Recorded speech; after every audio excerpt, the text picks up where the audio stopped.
परीक्षेचा शोध कोणी लावला हे आजपर्यंत कोणाला माहीत आहे का? तर परीक्षेचा शोध कोणी लावला?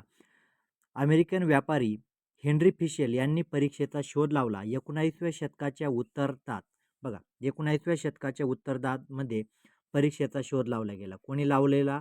हेनरी फिशेल. हेनरी फिशेल. आता खरं म्हणजे या माणसाबद्दल काही लोकांना अभिमान पण वाटत असेल, तर काही लोकांना प्रचंड राग पण येत असेल हेनरी फिशेल. कारण सगळ्यात महत्त्वाचं आज विद्यार्थ्यांवर एवढं अभ्यासाचं जे दडपण आहे किंवा विद्यार्थ्यांना एवढा अभ्यास करावा लागतो, याला कारणीभूत कोण आहे? हेनरी फिशेन. हेनरी फिशेन यांनी परीक्षेचा शोध लावला.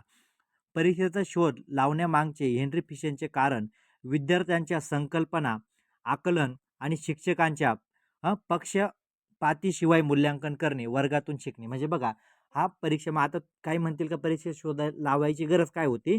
तर परीक्षेचा शोध याच्यासाठी लावल्या का विद्यार्थी कसं शिकतो आहे? विद्यार्थ्याला खरंच त्याचं आकलन होत आहे का? शिक्षकांनी त्याच्या अध्यापन पद्धतीमध्ये बदल केला पाहिजे का?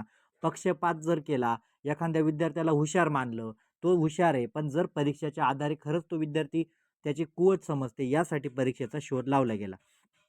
आता प्राचीन इतिहास. प्राचीन इतिहास म्हणजे प्राचीन संस्कृतीमध्ये ज्ञानाची औपचारिक चाचणी संकल्पना होती.